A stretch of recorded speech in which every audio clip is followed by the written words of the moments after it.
It's time to know what's going on around the world on World News on 91.5 FM. Government, politics, policies, health, finance, business, sport, and entertainment. World News on 91.5, breaking the news all around the world.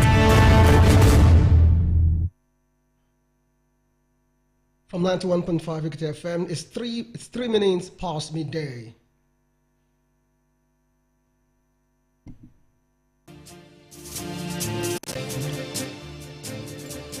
Good afternoon and welcome on the World News. My name is Tokbe Jemilen. First, the highlights.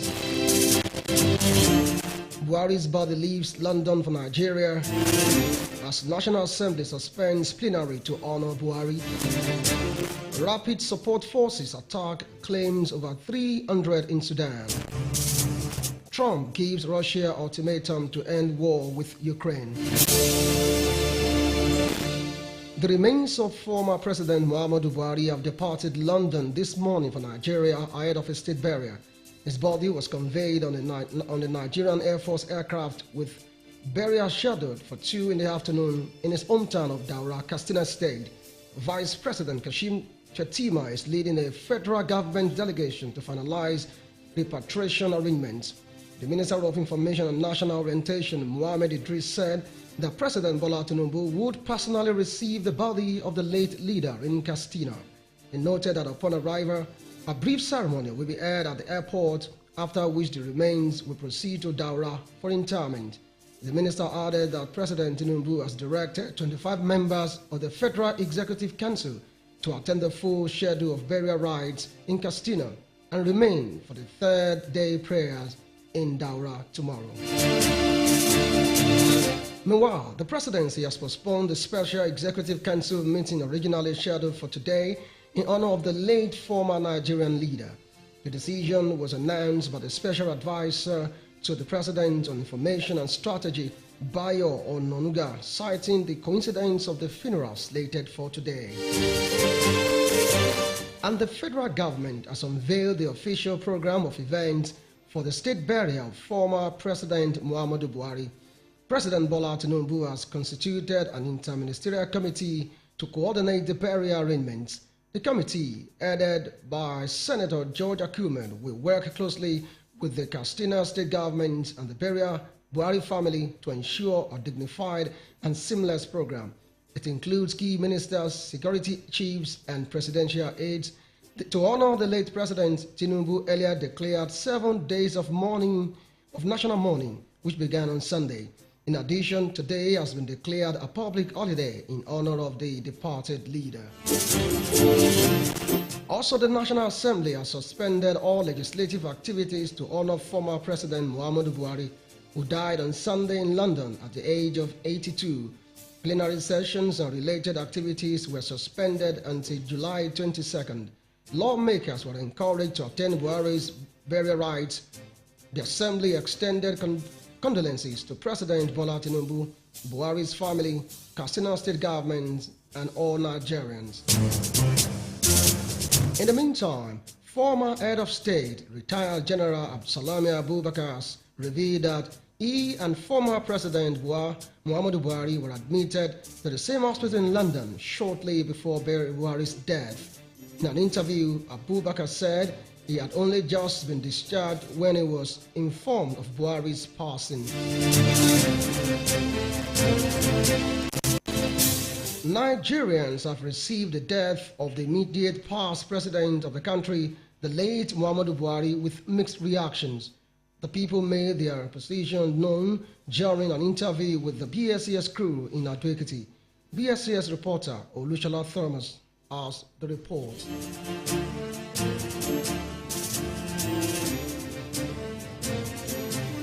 Former President Muhammadu Buhari was a political figure in the history of the nation's democratic journey since 1999. The late president, who served as military head of state from December 1983 and August 1985, later assumed office as the president of the country for 2 terms in office from the 29th of May 2015 to 29th of May 2023, having earlier contested and lost in previous presidential elections. Speaking about the life and times of the former president, our legal practitioner and public affairs analyst, Mr. Bayo Idowu, described the late Buhari as a honest and principled personality who fought for the unity of the country as a military officer and contributed to the advancement of democratic principles. He attributed the slow response of the late Buhari's administration to issues of national interest under this democratic experience to the need to incorporate the opinion of all stakeholders in his party.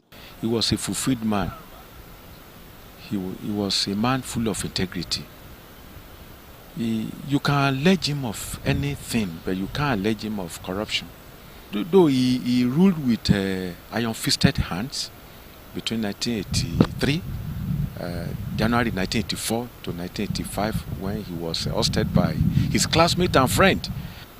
Even when he was not head of state, he was living among his people in between Daura and Kaduna. So he was a man that Nigeria will miss. On his part, the chairman, Ekiti State Inter-Party Advisory Council, Mr. Owuola Daramola, described the former president as a leader who meant well for the nation but was prevented by the choice of his political appointees. You see, one thing about life is you cannot do it alone. But when you have bad eggs around you, you actually get corrupted as well. Over time, he was actually surrounded by all these politicians that are corrupt, and that is why you see the blackmail coming as if he's a bad person. He's actually a good person. That's his personality. But people that surrounded him, when they left, especially when he left the CPC for APC, if you see everything about him changed, the perception about him changed, and then they tagged him to be a bad person. But I want to tell you today that he is actually a good man. Those who expressed mixed feelings about his administration said that he meant well for the populace, but described his economic reform policies as being harsh, saying the country experienced inflation during his government.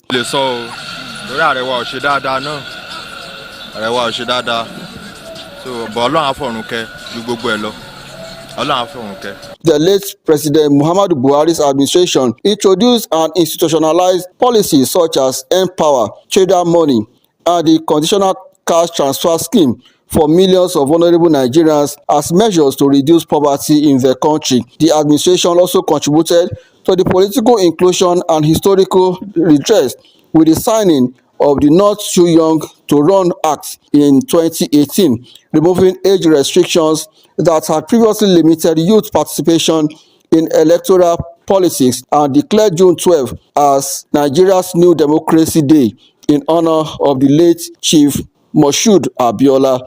Olushola Thomas reporting. And away from Nigeria, a Lesotho MP faces criminal charges for accusing the monarch and government of handling control of the country to South Africa.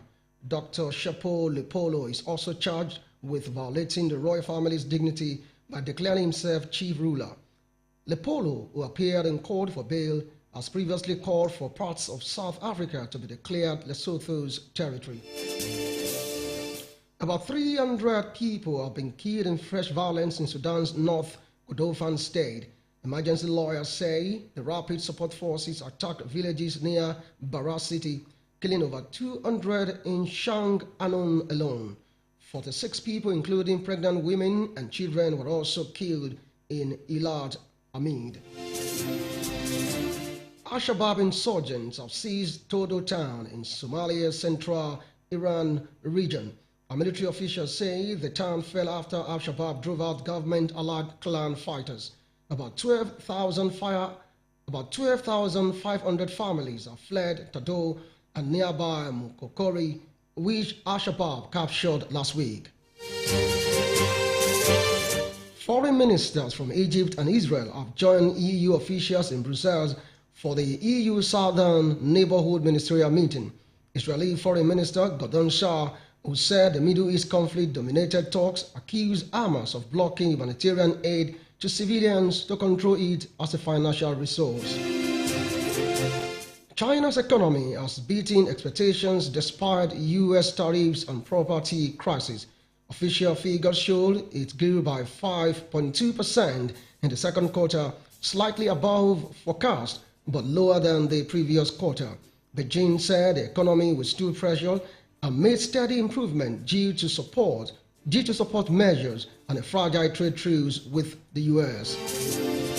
You're listening to the World News on the Broadcasting Service of Ekiti State. For news, information, or comments, please visit our Facebook page at Ekiti State Radio. Please endeavor to like and share our page and our content. Now to the rest of the World News. Flash flood warnings have been issued in central Texas due to expected heavy rain. Over the weekend, several motorists were rescued after driving into high water. Kent County officials have suspended searches for victims of last week's deadly floods, which killed at least 132 people, with dozens still missing. U.S. President Donald Trump says he is disappointed but not done with Vladimir Putin. In a phone interview, Trump said he trusts almost no one. This comes after he announced plans to send weapons to Ukraine and threaten Russia with severe tariffs if no ceasefire deal is reached in 50 days. Trump also endorsed NATO and reaffirmed support for its common defense principle. U.S. President Donald Trump has announced plans to send top-of-the-line weapons to Ukraine through NATO countries. He also threatened Russia with severe tariffs if no peace deal is reached within 50 days. After meeting NATO chief Mark Rutte in Washington, Trump said the U.S. wanted Ukraine to act freely. Rutte confirmed Europe would send Ukraine Patriot air defense system, which the U.S. would later replace. The UK will resume processing Syrian asylum claims after a 7-month pause following the fall of the Assad regime. Asylum Minister Dame Angela Eagle said there is no sufficient information for accurate decisions. Over 20 asylum seekers have already voluntarily returned to Syria this year, and thousands more could be eligible for return. Over 200 firefighters have tackled 3 separate grass fires in East London. Residents in Dagenham were asked to leave their homes as 8 hectares of grass and shrubland caught fire near Beam Parklands. Fire also broke out in Unchurch and Washholm Child Matches, but have been extinguished. The cause is under investigation as London Fire Brigade warned of a challenging summer due to warm, dry weather. And to sports. In the latest matches of the ongoing Women's African Cup of Nations in Morocco, South Africa thrashed Mali 4-0, while Ghana defeated Tanzania 4-1. The Super Falcons of Nigeria will face Zambia in the quarterfinals on Friday. Still on sports, the home-based Super Eagles of Nigeria have intensified preparations for the upcoming African Nations Championship. 28 players are currently training in Ikenne State for the tournament. Rangers FC forward Godwin Obade said the players were focused and ready to give their best. Nigeria will face defending champion Senegal, Sudan and Congo in Group D. The Super Eagles will start their campaign against Senegal on August 7th. The competition will be hosted by Uganda, Kenya and Tanzania from August 2nd to 30th. The CHAN tournament is reserved for players who play in their domestic leagues. To end the world news, here again are the main points. We told you that the remains of former President Muhammadu Buhari have departed London this morning for Nigeria ahead of a state burial scheduled for 2 in the afternoon in his hometown of Daura, Katsina State. It was in the bulletin that the National Assembly has suspended all legislative activities to honor former President Muhammadu Buhari, who died on Sunday in London at the age of 82.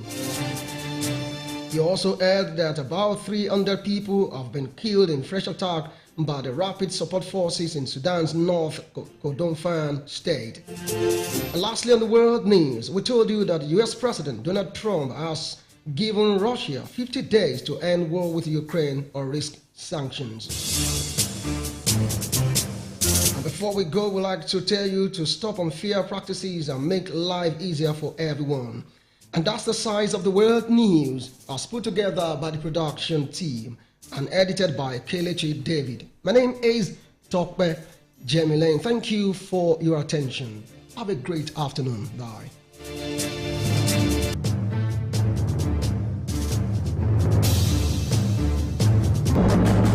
Ekiti FM 91.5, the pride of radio broadcasting.